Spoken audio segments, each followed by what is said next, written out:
പെട്ടെന്ന് കണ്ണൂരിലേക്കൊന്ന് പോവാം. നിഖിലുണ്ട്. നിഖിലെ പറഞ്ഞോ. കണ്ണൂരിൽ ഏതായാലും ഇപ്പോൾ നിലവിൽ വന്നിരിക്കുന്ന അനുസരിച്ച് രണ്ട് പഞ്ചായത്തുകളിൽ LDF ലീഡ് ചെയ്യുന്നു എന്നുള്ളതാണ്. ഒപ്പം മുനിസിപ്പാലിറ്റികളിലേക്ക് വന്നാൽ 2 LDF, 2 UDF, 1 അതേഴ്സ് എന്നുള്ളതാണ് നിലവിലുള്ളത്. ആ അതേഴ്സ് സ്വാഭാവികമായും ഏതെങ്കിലും ഒരു മുനിസിപ്പാലിറ്റിയിലെ ഒരു വാർഡിലെ മാത്രം കണക്കാണ്. പഞ്ചായത്തുകൾ കതിരൂർ പഞ്ചായത്ത് 1 LDF ലീഡ് ചെയ്യുന്നു, മലപ്പട്ടത്ത് 3 LDF ലീഡ് ചെയ്യുന്നു എന്നുള്ളതാണ് നിലവിൽ ഇപ്പോൾ വന്നിരിക്കുന്ന വിവരങ്ങൾ. ഇതൊരു വ്യത്യാസമാണോ? തിരുവനന്തപുരം കോർപ്പറേഷൻ വലിയതുറ വാർഡിൽ LDF സ്ഥാനാർത്ഥി ലീഡ് ചെയ്യുന്നത്. തിരുവനന്തപുരം കോർപ്പറേഷനിൽ വലിയതുറ വാർഡിൽ LDF സ്ഥാനാർത്ഥി ഐറിൻ ടീച്ചറാണ് ലീഡ് ചെയ്യുന്നത്. അത് പ്രധാനപ്പെട്ട ഒരു കാര്യമാണ്. തിരുവനന്തപുരം കോർപ്പറേഷൻ ശ്രീരാജ് ആദ്യത്തെ വിജയം വരുന്നത് അടൂരിൽ നിന്നാണ്. ശ്രീരാജോട് ഞങ്ങൾ രാവിലെ തന്നെ പറഞ്ഞിരുന്നു, ശ്രീരാജ് ഷൂ കെട്ടാനുള്ള സമയം ഉണ്ടാവില്ല. പേട്ടയിൽ LDF ലീഡാണ്. SP ദീപക് 93 വോട്ടുകൾക്ക് മുന്നിലാണ്. ശ്രീരാജ് പറഞ്ഞോളൂ. അതായത് അടൂരിൽ 1-ാം വാർഡിൽ LDF സ്ഥാനാർത്ഥിയായ ബിജു സാമുവൽ വിജയിച്ചിട്ടുണ്ട്. അടൂർ നഗരസഭ നിലവിൽ ഇടതുമുന്നണിയുടെ കയ്യിലാണ്. അവർ നിലനിർത്തുമെന്ന് അവകാശപ്പെടുന്ന ഒരു നഗരസഭയാണ് അടൂർ നഗരസഭ. അവിടെ 1-ാം വാർഡിൽ LDF സ്ഥാനാർത്ഥി ബിജു സാമുവൽ വിജയിച്ചു. 2-ാം വാർഡിൽ UDF സ്ഥാനാർത്ഥി ശരത്ത് ജയിച്ചിട്ടുണ്ട്. എന്തായാലും അടൂരിൽ ഒപ്പത്തിനൊപ്പം UDF സ്ഥാനാർത്ഥി ഒരാൾ ജയിച്ചു, LDF സ്ഥാനാർത്ഥി ഒരാൾ ജയിച്ചിട്ടുണ്ട്. അങ്ങനെയാണ് നിലവിൽ അവസ്ഥ. പത്തനംതിട്ട നഗരസഭയിൽ നിലവിൽ ഇടതുമുന്നണി ലീഡ് ചെയ്യുന്നു, പന്തളത്ത് UDF ലീഡ് ചെയ്യുന്നു. അങ്ങനെയാണ് അവസ്ഥയുള്ളത്. ജയിച്ച രണ്ട് സ്ഥാനാർത്ഥികൾ, 1 UDF-ഉം 1 LDF-ഉം അടൂർ നഗരസഭയിൽ. ശരി ശ്രീരാജ്, ശരി. അപ്പോ ആദ്യത്തെ വിജയം വന്നിരിക്കുന്നത് അടൂരിൽ നിന്നാണ്. കൊച്ചി കോർപ്പറേഷനിൽ സാഹചര്യം മാറിയിട്ടുണ്ട്. UDF ലീഡ് ചെയ്യുന്നു. ഈ ഘട്ടത്തിൽ കൊച്ചി കോർപ്പറേഷനിൽ UDF ലീഡ് ചെയ്യുന്നു. അതേസമയം കളമശ്ശേരി, കൂത്താട്ടുകുളം മുനിസിപ്പാലിറ്റികളിൽ LDF-ഉം ലീഡ് ചെയ്യുന്നു എന്നുള്ള പ്രത്യേകതയുണ്ട്.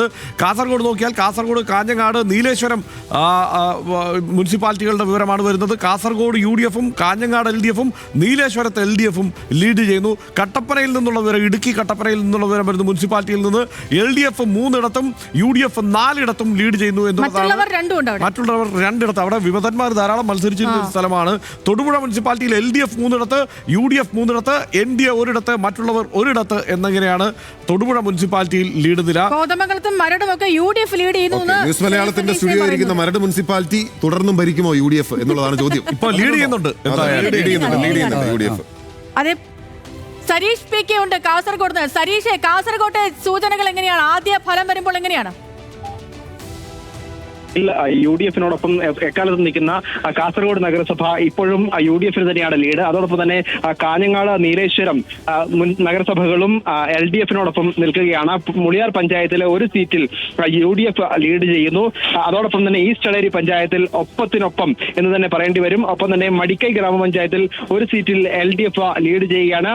വേദടുക്ക പഞ്ചായത്തിൽ ഒരു സീറ്റിൽ LDF-ഉം മംഗൽപ്പാടി പഞ്ചായത്തിൽ ഒരു സീറ്റിൽ UDF-ഉം ലീഡ് ചെയ്യുന്നു എന്നുള്ളതാണ് നിലവിലെ കണക്കുകളിൽ കൗതുകമുള്ളൊരു കാര്യം വന്നിട്ട് തൃശ്ശൂർ കോർപ്പറേഷനിൽ LDF 2, NDA 2, UDF 2.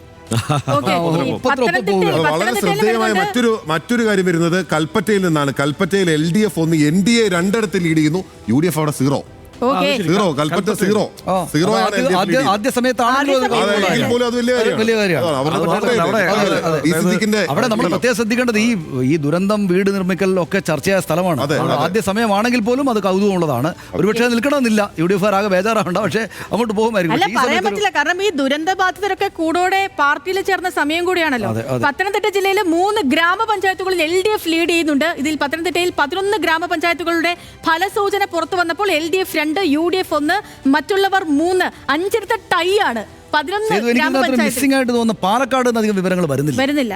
പാലക്കാട് നമ്മൾ പ്രത്യേകമായിട്ട് ശ്രദ്ധിക്കുന്ന ഒരു സ്ഥലമാണല്ലോ, പല കാരണങ്ങൾ കൊണ്ട്. പക്ഷേ അങ്ങനെ വന്നതായിട്ട് കാണുന്നില്ല.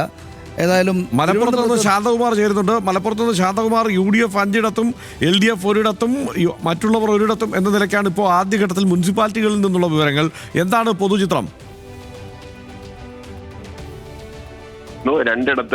ഒരിടത്ത് LDF-ഉം 1 സ്വതന്ത്രരാണ് ഇപ്പോൾ ലീഡ് ചെയ്യുന്നത്. അതിലേറ്റവും ശ്രദ്ധേയമായത് പെരിന്തൽമണ്ണ നഗരസഭ LDF നഗരസഭയാണ്. അവിടെ ഇപ്പോൾ വോട്ടെണ്ണൽ ആരംഭിക്കുമ്പോൾ ലീഡ് ചെയ്യുന്നത് UDF ആണ്. നിലമ്പൂരിൽ മാത്രമാണ് ഇപ്പോൾ LDF ലീഡ് ചെയ്യുന്നത്. എന്തായാലും വലിയ മുന്നേറ്റം തന്നെയാണ് UDF-ന് ഇവിടെ ഉണ്ടാവുന്നത്. 5 ഇടത്താണ് ഇപ്പോൾ UDF ലീഡ് ചെയ്യുന്നു. അതിനകത്ത് പെരിന്തൽമണ്ണയുണ്ട്, താനൂരുണ്ട്, തിരൂരുണ്ട്, പരപ്പനങ്ങാടിയുണ്ട്. കുമാർ ഒരു അപ്ഡേറ്റ് കൂടി പറഞ്ഞോട്ടെ. പത്തനംതിട്ട നഗരസഭയിൽ LDF-ന്റെ സ്ഥാനാർത്ഥിയായ VR ജോൺസൺ വിജയിച്ചു വാർഡ് 2-ൽ. ഷൊർണൂർ നഗരസഭയിൽ BJP-യുടെ മുന്നേറ്റം. ആദ്യ റൗണ്ടിൽ 6 വാർഡുകൾ എണ്ണിയപ്പോൾ 3 വാർഡുകളിൽ BJP വിജയിച്ചു. 2, 3, 4 വാർഡുകളിലാണ് BJP വിജയിച്ചിരിക്കുന്നത്. LDF 3 വാർഡുകളിലും വിജയിച്ചിട്ടുണ്ട്. കൽപ്പറ്റ നഗരസഭയിൽ BJP അക്കൗണ്ട് തുറന്നിരിക്കുന്നു. പുളിയാർമല വാർഡ് BJP വിജയിച്ചിരിക്കുന്നു. പുളിയാർമല വാർഡ് കൽപ്പറ്റ നഗരസഭയിൽ BJP അക്കൗണ്ട് തുറന്ന് വിജയിച്ചിരിക്കുന്നു. ആദ്യത്തെ അവരുടെ വിജയം അല്ലേ? ആദ്യത്തെ വിജയം വയനാട്ടിൽ നിന്ന് കൽപ്പറ്റയിൽ നിന്നാണ്. രാഹുൽ ഗാന്ധിയുടെ കൊട്ടാരക്കര മുനിസിപ്പാലിറ്റി അവണൂരിൽ LDF-ന് വിജയമാണ്. 1-ാം വാർഡിലെ M മുകേഷ് വിജയിച്ചു. പത്തനംതിട്ട നഗരസഭ വാർഡ് 5 LDF വിജയിച്ചിരിക്കുന്നു. M മുകേഷ്, മറ്റേ മുകേഷ് അല്ല, നമ്മുടെ MLA മുകേഷ് അല്ല, ഇത് വേറൊരു M മുകേഷ്. മുക്കം നഗരസഭയിലെ LDF ലീഡ്. അതൊരു കൗതുകകരമായ കാര്യമാണ്. മുക്കം നഗരസഭയിലെ പ്രത്യേകത കഴിഞ്ഞ തവണ ജമാഅത്തെ ഇസ്ലാമിയുടെ വെൽഫെയർ പാർട്ടി UDF-നൊപ്പം നിന്ന മുനിസിപ്പാലിറ്റിയാണ്. ഇത്തവണ അങ്ങനെയല്ല അവിടെ മത്സരിക്കുന്നത്. അവിടെ ഇപ്പോ LDF ലീഡ് ചെയ്യുന്നു. അവിടെ വോട്ട് കളമശ്ശേരി നഗരസഭയിൽ 5 ഇടത്ത് LDF ലീഡ് ചെയ്യുന്നു. അതും കൗതുകകരമായ വാർത്തയാണ്. കളമശ്ശേരി നഗരസഭയിൽ 5 ഇടത്ത് LDF ലീഡ് ചെയ്യുന്നു.